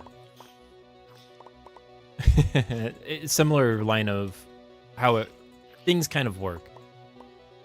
Man, I feel like the music's really loud. So, Jem, what do you feel like was your biggest takeaway from this map? Like, what do you feel like maybe a skill you learned, something that you like to kind of changed how you think, anything like that? Definitely I've been able to learn how to experiment more as a builder. Mm-hmm. Because, I mean, when you have other builders you're working with, and you build something, and then they build something, and you're like, oh, I see that theirs is a lot better. But instead of like, oh, mine isn't that good, instead of focusing on that, you can at least think, okay, let's take that element from there and let me try to apply it the next time I build like a tree or something. And I've tried to experiment more with blocks, like quite a bit. I've learned that more and more, even without working on this map. But I think this map definitely pushed me that direction, because I wouldn't have ever thought about using really quirky blocks like glazed terracotta for like, I don't know, a mountainside or something. I can't think of a good example, but Sure. just unexpected blocks. I've looked at them. I can now look at blocks as more of like a color and gradient instead of just looking at them like what they're named after. I think that's a really good takeaway, is just trying out new building techniques. And what's nice about this map is you're able to kind of jump between so many different build styles and just see what the other builders have done. Like Luke, you can't forget all the work he put in, but also some of the other builders like oh, I died. Some of the other builders like King Derp and John, like they did so much like grand scale. They really helped the map feel expansive. Okay, so that's definitely a bug. If you take an item into a game mode, it gets deleted, which is fine. It's kind of funny, actually. Buy some more snowballs. So, Smaley, do you remember any of the bugs that you found? And if so, like, do you have a favorite one or one that you thought was funny or anything like that? The only one that I really remember was, I don't remember what area it was, but I found just a mountain of emeralds that because they had kept spawning on top of each other or something. I don't remember what the issue was, but it was like a couple hundred and it was lagging out the server or the map, whatever the verbiage is. That's really the only bug I feel like I remember. I remember that bug. Yeah. I'm pretty sure you and I were playing together, or you were watching me play Gem when I found that. Yeah, the reason for that is the emerald markers in the game, and if you go into creative mode, you would be able to see all these like little particles, and that basically, well, I think that's only if you enable dev mode, but you get to see where emerald markers are. And so with this game, because you lose emeralds when you die, the emeralds need to respawn compared to the first map where it was just like you collected them for fun. So you gotta have them respawn because you're gonna probably die a bunch in the basement in the mansion. Yeah, that's definitely the worst. Definitely the Don't worst forget spot to in the pay map. the allay before you do that. Yeah, so because of the respawn thing, you gotta have something to keep it in check. So I believe it's you use like a radius and it checked if an emerald was within that radius on the spawn marker.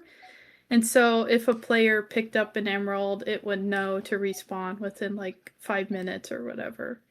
But some parts of the area, I think it was mostly in the snow area where it was slabs. You had to use slabs, otherwise snow would spawn and mess up the path. The emeralds like glitched out and fell out of the radius of the spawn detection thing, and so it just kept spawning emeralds because it thought you had picked up an emerald, but the emerald had like moved a block away. So it just thought it was trying to keep refreshing there, but it just kept doing that till you get like 1,000 emeralds and it lags your game out. Yeah, you're spot on with how the problem with that. So the solution I think was to add a delay. Like you also replaced the markers where we could, but also adding a delay to how often they could spawn, like resetting it no matter what. Because part of the problem is if you have, 1,000 item entities, it kind of isn't good for the game. It runs like you can tell from a server perspective, and that was a lot of. I didn't write this game to be as efficient as possible because doing so at the time when we started, now it's a lot easier. It would have been added a lot of work, and I wanted to make it a little bit easier to develop things at the cost of it being less mobile in that sense.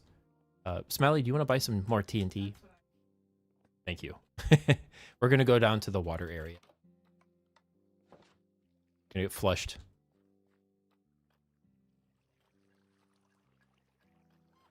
You might get teleported. I don't know. I'm already here. So, I kind of forgot about this area. I also really love Watropolis. I still don't know if the name is right. If I should have named it Wateropolis or Watropolis.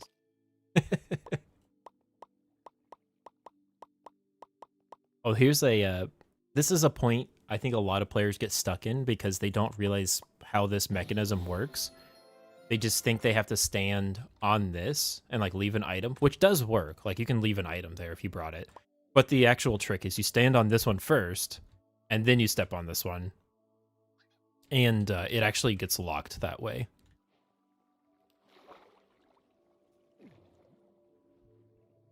So that's always really funny to watch is players trying to figure that out. Getting stuck, thinking they get soft locked. It's like, no, there's a way to solve the problem. You just have to think about different ways. And of course, there's not a visual way to explain what you're supposed to do, but I don't know. Sometimes it's fun to let players figure things out. Smalley, before you die, Well, I'm good. see if you can come over here and drop a TNT down this hole. Be a bottomless explosion hole.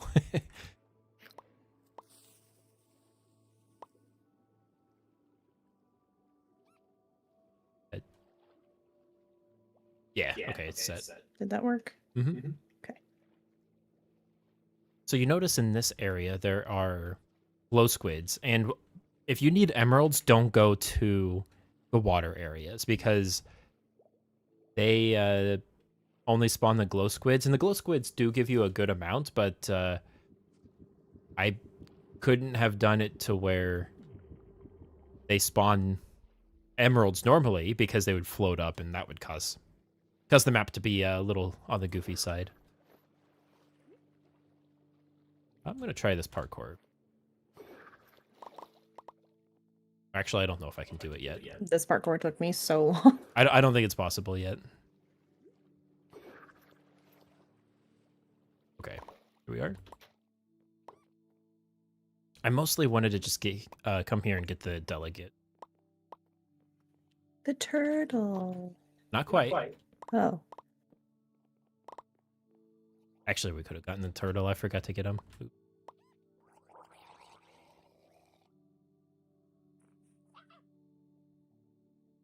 Turtle's just locked in a glass prison. Exactly, yeah. Now, as you progress, Smaley, what is your favorite ability that you get? So the pounce, and I think when I initially had played the game, I would have definitely said bite because in my playthrough I really struggled with the combat because I wasn't used to the Minecraft formula for combat with the bite. And I needed the extra damage in order to just function in the world. But now I've got a couple other Metroidvanias under my belt, and being able to unlock the different areas with the pounce, in addition to doing the extra damage, because it does that as well. But specifically just being able to explore more, absolutely, it's pounce. I think it's so fun. What about you, Jem? Do you have a favorite ability or item or anything like that? I just really like the swim ability because it makes life so much easier because of that. It was also, I just love the sound effect of it. It's very good to the ears. And I also love racing underwater with it in the axolotl aquifer. I kind of agree. Water Rip is pretty fun. There's a few items that adding, so like for example, the goat horn. You think that's like whatever. That's kind of a dumb item the first time you see it. And when I first added it, it kind of wasn't that useful. But it was one of those items that I had to kind of change while I was developing. And in the end, it ended up being, I think, the best, most improved item. I don't think it's the best item. I think it's still kind of interesting. But being able to give yourself absorption as like a shield, I think makes it a lot more... You're gonna die. Okay. It wasn't letting me. It wasn't letting me out. Let's go ahead and do this puzzle. I like this puzzle. I had to change this one several times because, and you might not be able to right now. Can you see? Oh yeah, you can see the diamond. Yeah, I remember you had initially had the copper grates over this, right? And I was doing a second playthrough to test some of the changes that you had made, and I just couldn't see the diamond. I couldn't find it. Oh, that was a mistake. Oh, did they fix the water underneath glass? It looks normal now, right? I think so, yeah. That was like so horrible when that was happening. I was like, yeah, there's a handful of issues that I don't know how it like got past Mojang. Water not like appearing under glass. That one slides it against there. Yeah. I'll stay here. That'll slide. Now, Smaley, you might not remember all of the puzzles, but do you have any that like really stand out in your mind? The one in Legoland, the box pushing puzzle, that one you had to help me with because that was one of those things that I just couldn't figure out because I didn't know like a Minecraft trick. But that puzzle really sticks out in my mind because of that. I think it's a really cool puzzle. I think that's the one that like, and this one. I remember this one. I remember spending forever on this puzzle. This was another one that Jem and I stayed up so late doing, and she just watched me fail at this puzzle for probably like 2 hours. It could be a little bit of a tricky one. Let's see, let me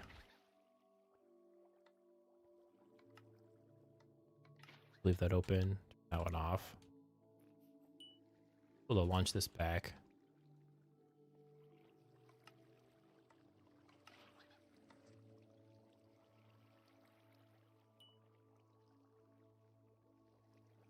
Since you're the one who built all of the puzzles, Lego Bro, what was your favorite puzzle? Like, which one was the most fun for you to build? The most fun to build? Oh man, I gotta like think about what puzzles are in that game. I really like the box mechanic, but I'm a redstoner at heart. I like the understanding the mechanical parts. I do really like this puzzle because of that. Let me think though. Didn't do the one Sun Hater Cities one. That one's kind of rough. That one's all right. I don't think I ever finished that one. Is this possible? Okay, there we go. Step on that. So I think, do you still have TNT in your mouth?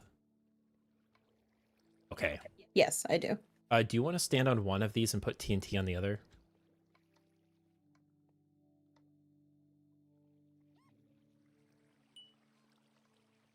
Be able to just...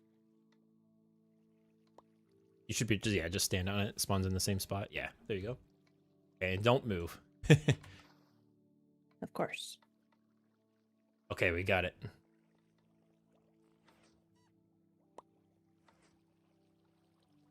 And I don't know. That's a really good question.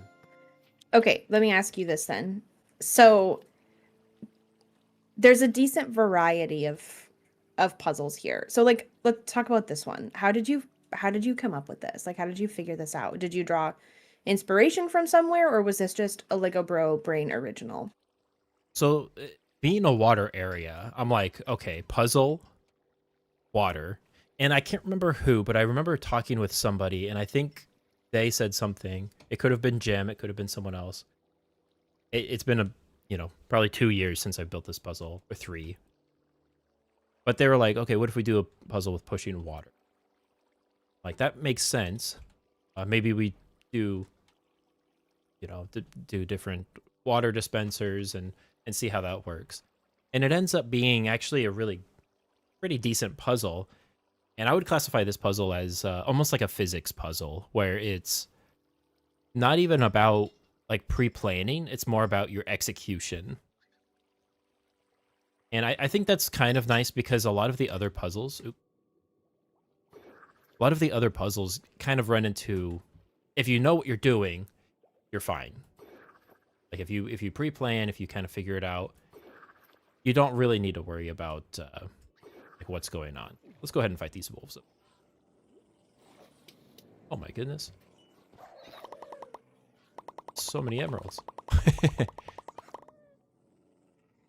And so I think my favorite puzzles have to do with a little bit more nuanced. This is going to be...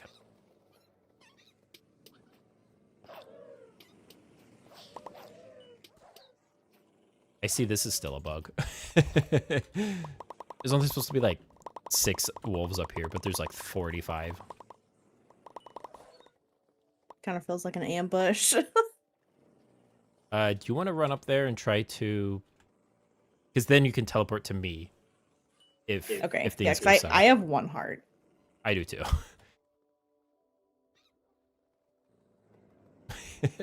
That was so cool. I heard that.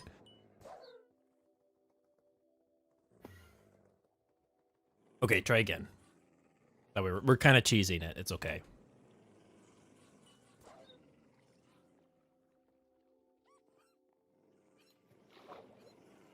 Oh my goodness. There's so many. Did you die? You should be able to pounce on them and damage them all at once. I panicked. I think... I don't know. I think my favorite box puzzle is the one in Funland 2. Because I think what it adds is something that hurt.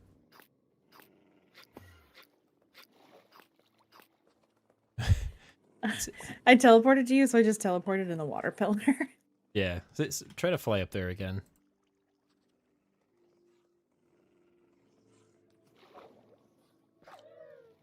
Oh, oh no, I died. You're gonna teleport to me now. Oh, I just got all of them too. They should stay cleared, I think, for the next little bit. And we can move around this area pretty easy.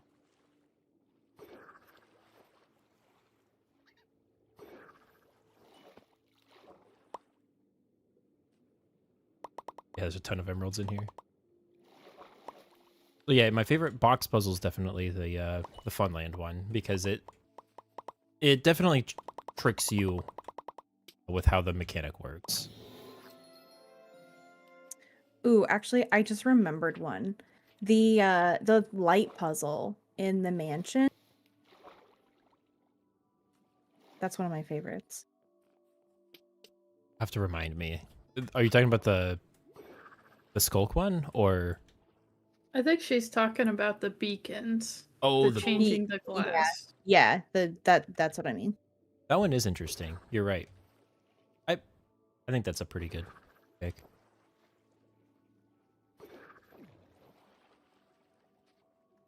Did you talk to the turtle yet? I'm working on it.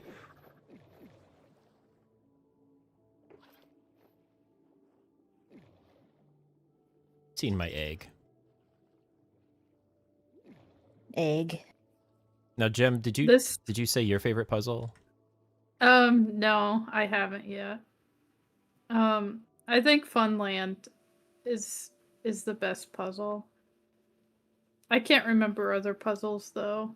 Yeah, so the Lamaville one, yeah, I feel like it's relatively simple. I like the one in Huskland quite a bit, which is the one where you have to like be there at a certain time of day. And that's how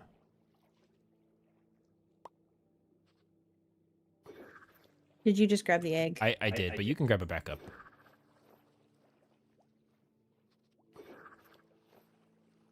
I really like this quest. Gotta drop my TNT. The ending of it is so morbid. It's a little morbid, yeah. I think this is the easiest way to get there. Well, I actually think the easiest way to get there is to just teleport to your friend.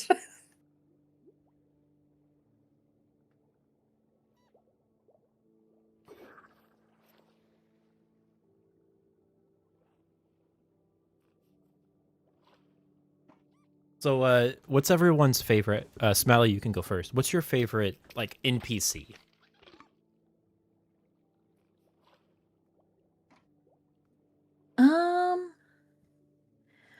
My mind first goes to the silly guy in Hill Village who his dialogue is just like 8 times as many words as it needs to be for what he's saying to you. Um I also I kind of like the bat down in Spider Caves. He's kind of cool. Okay, yeah. The librarian NPC, the one that talks really long and long-winded, he's really cool and fun when you talk to him once. The second you are the developer and have to talk to him like 10 different times to verify things are working, he's not as exciting when you have to do that. Here's the time.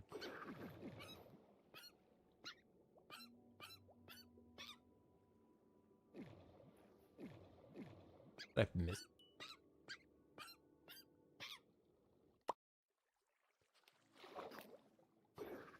And Jem, what's your favorite? The fashion llama. Oh my gosh. That's a good quest. That whole quest It's line, I think. makes me laugh so hard. Like that's such a good quest. I was trying to that's kind of a reference to the first map a tiny bit. Now the first one wasn't a fashion designer, but the first one in the llama in the first map was very sassy, and I wanted to get some of that. I'm like, what? When I was developing, I was like, what's the sassiest individual that you can think of? Oh, of course, someone who's in intense fashion. And so that's kind of how that character got created. And from there, we created the development as the llama fashion designer and the whole cutscene with all of that goofy stuff. I think that little things like that, like you only get a diamond for that whole quest, and it's a pain in the butt. It's not like you don't get extra stuff for that, but players will definitely do extra things if the reward is something really silly like. And that's one thing I've kind of appreciated about as we've been developing this map is progression isn't the only way you should reward the player. I think a lot of games today do that, kind of mess that up. They just give you an XP bar that never ends, and that's kind of insulting. The players, like, they feel like they have to do it, but when you give like silly little one-off jokes or things like that, it adds so much to making a map feel, or a game. I'm talking broadly now. Man, this is so much longer. Oh, here we are. Little things like that reward the player in a way that I think is underrated.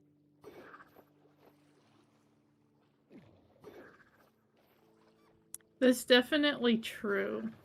Like I really miss that about like I've been playing back on like my Wii and my PS2, and like you play those games and the developers will give you like some funny story, and you just it's more so like the laughter you get out of it than the progression. That's always super fun to me. And the game should always be about like having fun Exactly. rather than just grinding away.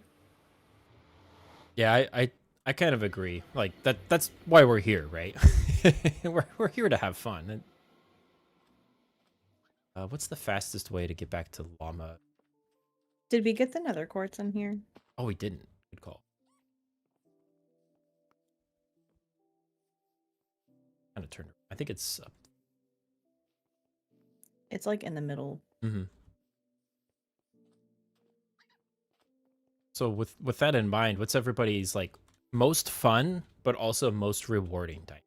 So like, what's your two separate questions? Most fun, your like favorite diamond that like you just enjoy doing, and then the diamond that you just like you finally got it and it was so satisfying for you to achieve. Can I tell you the diamond that made me want to do a crime that I hated it so much? Absolutely. Yeah. It was that stupid apple race. I spent so long on that. I actually had fun with that one. I think it was just a me issue because I didn't understand like exactly what I was supposed to do, but that was one of the last diamonds I got because I think I got almost all of them. That one was rough for me. That one was so bad that I was like, I have to nerf this because the llamas are too good. And I tried it later because I did it originally when I developed it, but then I realized it's not even easy for me to do first or second try. Like I had to try it a few times to get the right rhythm down, which is, depending on how things are set up, that can be okay. But I needed to nerf the llamas.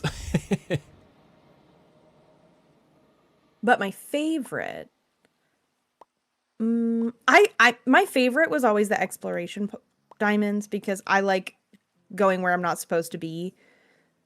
Uh, I can't I can't come up with one like off the top. The one in Panda Sanctuary is really cool. I do like that one. Um, but just in general, I like the exploration ones. I think that's pretty fair. What about you, Jem? Most fun diamond is the llama fashion show Yeah, okay, that's because surprising actually. I can't think of good examples right now. I'd have to play through the map again. I mean, I'm trying. I've been watching your stream, trying We to. can't blow it up. Do you know why? It's because it's raining. The fire arrows won't. So we gotta wait anyway. I dropped my TNT on that button down in Metropolis, and I forgot to pick them back up. That's kind of annoying. Oh, there's a shulker box over there though. Let's go talk to the wolf. That we forgot to go back to. I do really like these. This one and the one in Hill Village. I know that they're kind of basically just fetch quest diamonds, but they're kind of silly. I really like them too. Yeah, so the they kind of they're like good like filler diamonds. Like I know like fillers usually used in like a bad way, but all games kind of have like some stuff that doesn't fully reward you in the way you expect, but you still have a good time. So yeah, I think that's good. But also to go back to the I already mentioned my favorite diamond, but the most satisfying one was getting the final delegate and having that cutscene and getting that diamond. Like that was so good. It was so satisfying. Mm-hmm. Because there's so many hours spent. I And the cutscene's so fun. Like whenever there's a game cutscene, like I just like lean closer to the screen to watch. that's Either like on TV or on my monitor. It's like I get so into the story. Like it's really fun to imagine that as you're going. Mm-hmm. I think Like one of before. my. Oh, go ahead. I'm sorry. No, you go ahead. I was gonna ask, can we make our way over to Snowy Mountains? I want to go do the golem. I haven't. I kind of want to fight him. Okay. Yeah, I mean we gotta wait for the rain anyways. I was gonna go to the Turtle Beach and do the. Oh, no, we're already here. Let's do that. Let's get the portal and then we'll just teleport over. How's that sound? Okay, perfect. I think one of my favorite diamonds because I really like the minigame, and I've got a follow-up question for everybody after this, is the minigame, the sheep one, where you have to, first of all, collect all three, then you have to get high scores for all three, because according to him, the high scores were too low, except they actually are a little on the tricky side, so for some of them, I think. And so by getting all of them, you're kind of experiencing the mini games in a natural way, or they trickle in so they don't kind of overwhelm you, and you can try them a few times, or once you unlock them, they go to the arcade. And I love that build. I think the arcade build is maybe one of the best in the whole world. Is this? No, you can't. Easily beats a Dave and Buster's. Yeah. I guess I should specify that the best arcade or best build in this world. Why can I not jump that? What's this trick? Oh, fixed. I disallowed that. That's.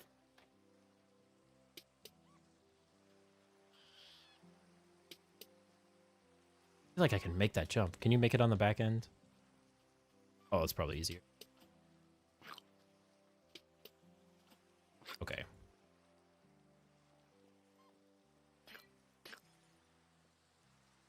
Oh, I have to break all of the glass. Sorry, I'm teleporting you. That's okay. You're just gonna come with me to come get that shulker box when we're done talking to Brawler. Okay. Yeah, he's a representative. So, I Representative. I I think the minigame one is the best designed one because it just makes you experience so much of the total game. But the most fun, I kind of want to say the final boss because he adds so many different attacks, and I feel like learning them and being able to like build up your skill. Because as a developer, I even had to build up my skill to finally get that diamond, and it's relatively easy for me now, especially because I kept buffing the fox during that fight. He gives regen. That was an original. You can have resistance if you pick an easier mode. You get a handful of things like that. Plus the goat horn that I talked about earlier. A few things like that made it a little bit more balanced. But I don't know. I like a final boss, and I feel like he's actually easier than the previous final boss, but also he's definitely a longer fight. You just have to be. It's not about luck as much; it's about skill, and I'm very happy with how he turned out.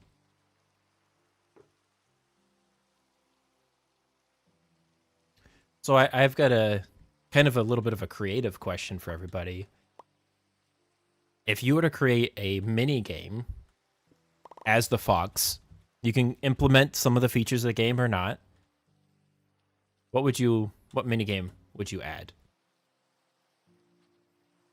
Okay. I forget that you go buy some. So Jem, you want to go first? Yeah. In the arcade, there's the one called like den digging or whatever. And I kind of want there to be a mini game where it's kind of like it's actually basically Minesweeper, except I would make it so that you actually earned like emeralds in it. That's what I would do, maybe. Or have some sort of like digging mini game because I feel like that could be pretty fun. That would be fun. I like that. What about you, Smiley? Do you have any ideas for a mini game if you were to add I it? mean, it's not Fox related, but I'm a Tetris gal, so I think like a mini Tetris would be really cool. I have no idea how you would do that, but Okay. I mean, you could do it with like the boxes and make each box a different Tetris piece. Like the yellow box is the square, the purple one is the I can't remember the actual names of the Tetris piece. The S and the Z could be one of the purple ones, and we could add a couple extra boxes on top of that. That could be actually pretty. Like we could theme it around other existing things. I do like that. The reason I'm asking these things is because in the past, and I'm not saying I'm gonna do this, I've thought about doing a Fox's Life like mini game release. So it's just like 10 mini games, but you play as the fox. It uses the same core engine, but it's reshaped to be the using just mini games. Oh, would you make it like a group party thing? You could do like a like Mario Party situation, something like that. I don't know for sure. I was just thinking about ideas, and I like the co-op nature of Fox's Life, so it'd be kind of cool to do like a co-op mode or however it works out. But I've got enough projects. Yeah. With Space Aces and Relics. Mm-hmm. I haven't been able to work on it, but we do hope to have more content in the future soon. Yeah, there's just not enough time to develop all of the things I want.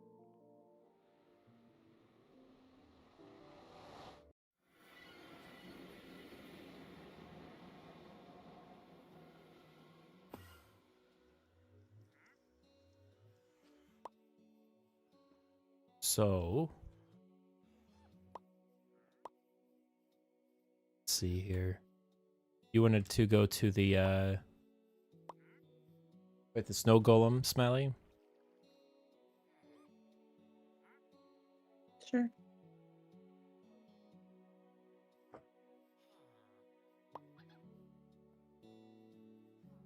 And what are we at in terms of time? We are at the 2-hour mark already. Maybe we'll fight the iron golem, and maybe we'll call it there. How's that sound? Sounds good.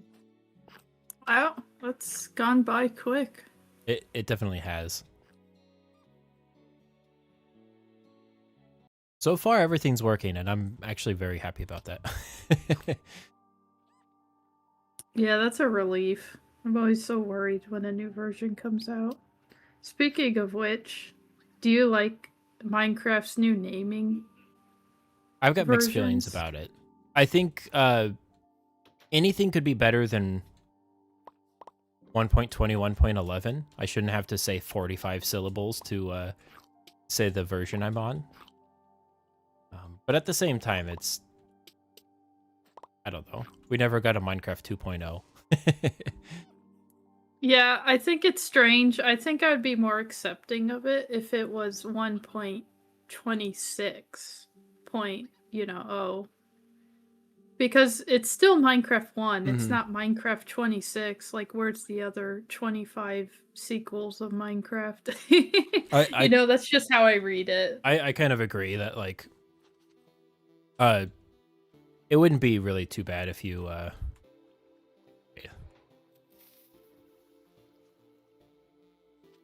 Oh, he's dropping TNT on us.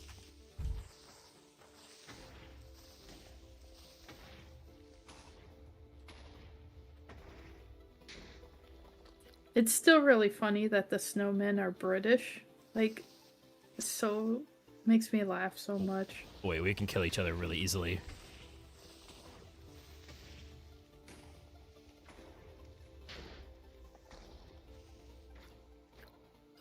You should be able to just bite him. Ah. Oh, I forgot he got speed.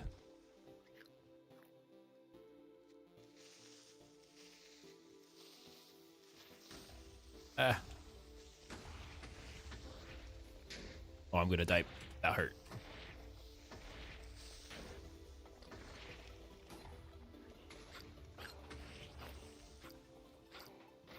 I would have been dead if I didn't have that resistance. All right.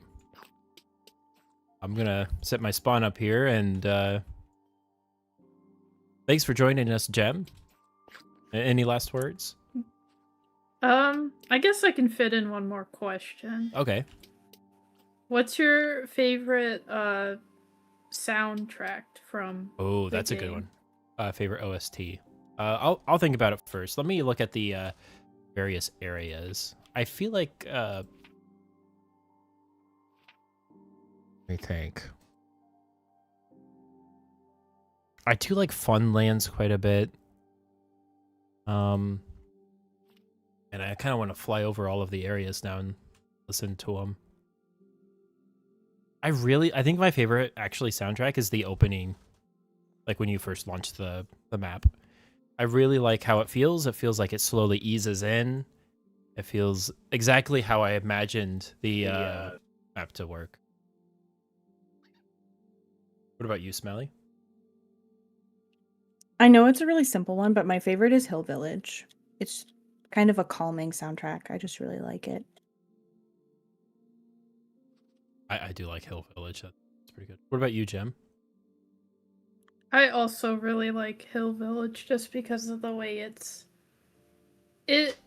really nice. It's not like, well, all of Tao's soundtracks are nice, but sometimes they can get repetitive like any other music. But I like Hill Village because I don't seem to ever get bored of it.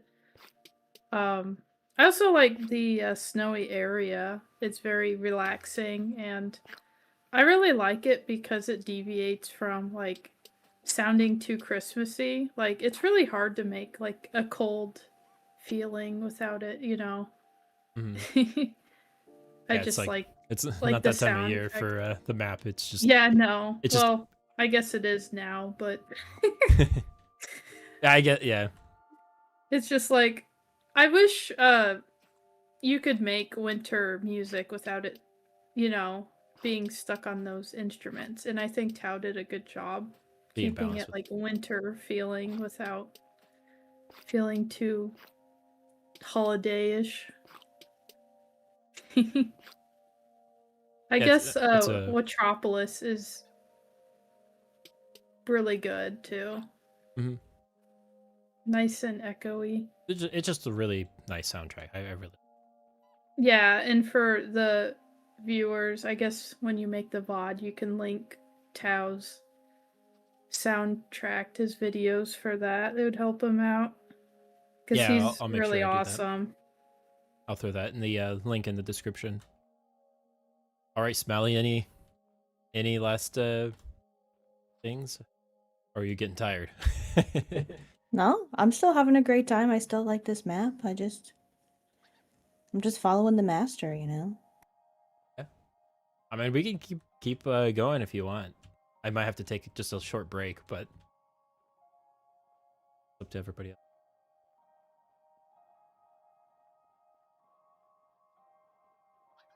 We'll call it here. Yeah, I It's I mean talking for that long, my brain will eventually just like yeah. All right. break. Well, we'll call it here. Thanks everybody for joining the VOD and hearing about the development process and everything. Thank you, Smaley, for joining for the full session and putting up with the technical issues. And thank you, Jem, for also joining a little bit late. Yeah, thanks for having me. Yeah, it was a fun time. Maybe It's we'll nice to reflect on this map. Mhm. Really cool.